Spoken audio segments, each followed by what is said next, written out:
I was hoping that's what would be the difference, is that once you put that on, I've talked to other people like yourself who have always said it's always the U.S. in front of the Army or the Marines or the Coast Guard that makes us one, you know? Exactly. Right? You know, it's about the person next to you, man or woman. That's right. When you're in the heat of a battle, we used to say you're in a foxhole or wherever you were, you just wanted to make sure that person next to you was competent. You didn't care about the color of their skin. No. Because it was survival time. Right. And also a brotherhood. I love you. I love you. Oh, wow. Holy cow. We just like made a moment. Yeah. You know, we just lived through something traumatic. Life-changing in many situations. Exactly. Even when you practiced to do that, you understood how significant of what you were doing. Because if the call to arms actually came, you had to be ready to respond to that. So you stayed in the military for how many years? I stayed there for 4 years. 4 years. Because, see, I had a 4-year commitment. So, fortunate, when I went to advanced ROTC, I received an Army ROTC scholarship. So they paid for all of my college expenses the last 2 years, but it meant I had a 4-year commitment. So I stayed in for the 4 years, and I was married by that time. And then I decided either I was going to stay in the military and make it a career, or I was going to get out and go back to graduate school.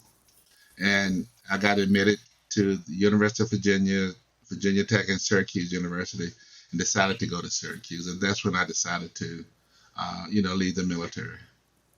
Right. And just pursue the education and bring, I call it war college. You go to the military, you do your 2, 4, 6 year stint. If you go for life, cool, doctorate all the way in the military. You come out of that knowledge, power, discipline. Yeah. I would have stayed in, if I had not gotten, my wife did a lot of the work because I was actually in Vietnam when we were making that decision. She and another friend of mine, they did a lot of the leg work for me in terms of applying to graduate schools and, doing those kind of things for me because I was in Vietnam. But yeah, if I hadn't done that, I would have made the military career. Did you miss her so much over there? Oh, you miss everybody because you're isolated and you're living behind basically, wire fences until you're supposed to go out on patrol or go whatever you have to do. So you miss everybody. And remember then, we didn't have the Zoom. We didn't have the technology that we had now. We had the APO letters that, you would get once or twice a week. My dearest wife. Yeah. APO How I long to hold you in my arms. APO San Francisco, you never forget that as long as you live, And when we tell people the story now, the young people, they kind of look at you like, huh? How did you survive? No, we didn't have the wonderful technology that you can be in touch regardless of where you are in the world. Like exactly. It was writing letters. Like back in 2009, I was talking to my friends in Afghanistan at 3 a.m. Exactly. on MSN Messenger. Right. Yeah, unfortunately they were there, but you could still have that. You could hear their voices. Right, or just talk to them right then. Yeah. Every once in a while you could get on a line, the old lines and hear some, but that was so difficult to do. You had to get I-Corps on the phone and get me radar and send me a line out to my wife. Yeah. They're like, oh yeah, he's going home. They're going to have a kid. And then, so you come home and you start your family, civilian style, and you're pursuing what kind of a degree? Is it a marketing degree? So I was married and actually we had a son already. And so I came to Syracuse University to get an MBA, my master's in business administration, and then to go to work in marketing, to go to work with, some of the big consumer good firms, from Procter & Gamble to Levitt to the automobile industry to the beer industry. All of those folks were beginning to recruit me. But a professor stopped me one day and said, I think that you would make a great university professor. Why don't you stay here and get your PhD? No, I'm not doing that. I'm going out and make me some money with my MBA and talk to my wife. She said, well, we're doing okay. Let's try it. And I did, and it was really the best decision that I made to stay at Syracuse to get my MBA, then the PhD. It's kind of a moment of like, why not me? Why not try it and then see if I can do it or not? And now you did it, and you're successful at it. And actually, then once we made the decision, like a week later, my wife said, well, I got something to tell you. I'm pregnant with our second child. I said, oh no, I just decided to be a student. How did that happen? She said, I had to have a long talk with you. How did that happen? But again, things work out in life. It did. Now our daughter's just delightful to this day. She has our grandson, so I mean, Of course, yeah, she brings you that. yeah, hell yeah, she's all right with me. Yeah, That's right. our only grandchild. So yeah, but it was just the timing, and I tell students now you can't always determine how things happen in life, but just roll with what you want to do. Yes. Things will work out. So was there a time in school when you were like, man, I'm just tired of school and, Never. I loved it. I loved every day. I loved every day being in school. I loved the interaction with people. Syracuse was just a welcoming community. The professors were great. I never felt overwhelmed. I never felt I didn't belong. I never felt that I had made the wrong decision, that I should bail out and take my MBA and go, work for corporate America. And then one of my assistantship was to work in the MBA office and help with students because I was older, being in the military experience and all. And then the director left, and then I was writing my dissertation, and the dean came and said, Melvin, you worked in that office. I need somebody to do this, run the graduate program for me for a year while we search for someone. You would be the perfect person. You can take as much time you need to write your dissertation, but you can do that. And it was the most wonderful thing. When I think of things and opportunities that happen to me in life, that goes to the top of the list because that set me on the course of wanting to be an academic administrator. And that led to me getting jobs as deans and things like that. But it started right back because the dean had enough confidence that I could run a graduate office while I finished my PhD and, allow the university time to search for the appropriate person to take the job permanently. So let's talk about that, right? So so let's say there's a veteran out there right now who's got a GI Bill and maybe they got schooling underneath their belt, right? So, and they should just hit up Syracuse University. Well, Syracuse University is one of the lead universities now for veterans. We have committed. We can get into that. Just the university, I'm so proud of them, what they have continued to do. And Syracuse has always had a history of being involved with the military because in World War II, many of the young men who came to Syracuse were veterans.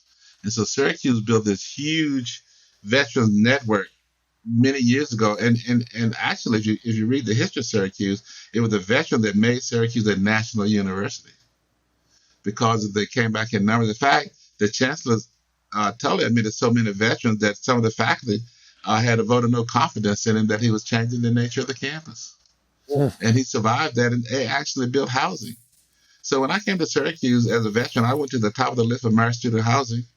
I had a 2-bedroom apartment, and I only paid $50 a month and paid for land and telephone. They really took care of veterans. And for years, even to this day, Syracuse was the place where military officers came to get their MBA in finance to go back to be finance officers in the military. That program is still in the business in the Whitman School to this day. It's probably been there 50, 60 years. So Syracuse has always had a way. And in fact, that's how I got to Syracuse because Syracuse knew how to get the information to me in Vietnam, in addition to my wife, that the University of Virginia Tech didn't know what to do. And Syracuse already had kind of like the way to do it. Had the way to do it. The military knew how to do it because those officers, they were officers, and it's a change of duty station, just like they could have been anywhere else. And they said, we know how to do this, and they did it. And that's how I got to Syracuse, and not like University of Virginia. It's because they were able to follow through. Because they were able to follow through it. Yeah, exactly. Whereas Virginia Tech probably would like to have done it, but they didn't have a follow-through process. Exactly. They didn't understand, yeah. And by the time I got their information, I had already accepted Syracuse. Of course. Yeah. Yeah, exactly. And so you go to Syracuse, you've been an administrator, you've received the prestigious award that, that's got to make you feel good. Oh, it was really great. But what happened, I just leave it to this. I was in my office one day. Came back to Syracuse as dean. And a young faculty member came in and said, you're a veteran. I'm a veteran. We have this wonderful entrepreneurship program. We're getting so many young men and women with disabilities coming back. We need to do something special for them because many of them can't work 9-to-5 jobs. We should create a special program to help them become entrepreneurs. That's right. And I said, and I said, Mike, we ought to do it. And then he laughed. He said, and I want it to be free for them. And we went out and raised the money to bring those young men and women to Syracuse University for 2 weeks period of time and then start a relationship with them so that they could go back and start their career as entrepreneurs. And that program has been overwhelmingly successful. That's what led to the whole idea of the Institute for Veterans and Families on campus that's grown into a multi-million-dollar operation with the wonderful building that one of our alum, Dan Danello, and his wife, Gail, made a huge donation to build a building just for veterans on our campus. It is a world-class building. And it was. Well, that's nice that their philanthropy was able to be available. Was huge, yes. And it was all about helping people with disabilities to have a reason to want to get up every day and to work and to know that there were people that cared about them. And that has just led to just this wonderful program at Syracuse University. And what a legacy they leave too by donating, to the housing and to the cause and to this whole establishment. Exactly. And the building is built so much with people with disabilities in mind in terms of making the building very easy to access, throughout the building.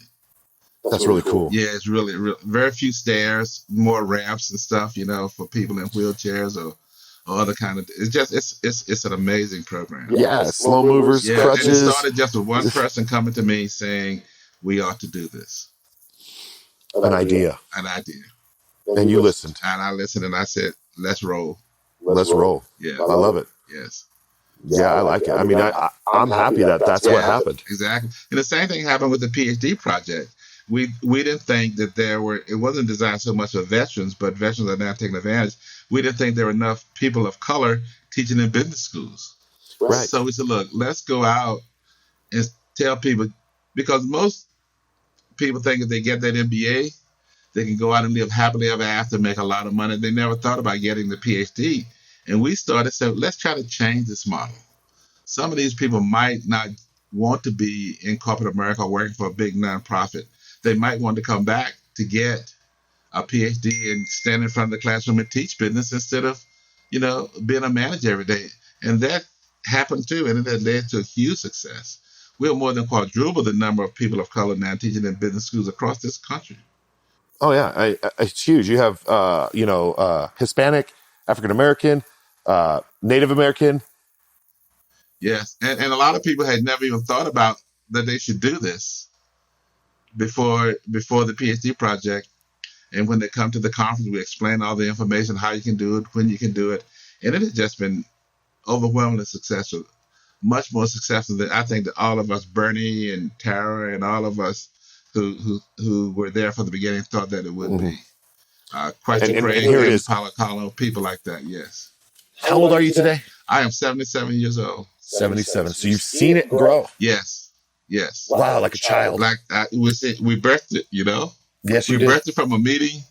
Again, in Montclair, New Jersey, Brandon Milano at KPMG, Montville, New Jersey. And the first night of the meeting, and we were going home that night, we were the last plane to get out of New Jersey because it was snowing so bad. But we all got home. We always laugh about that, But it has grown and it continues to grow to this day and have an impact to this day.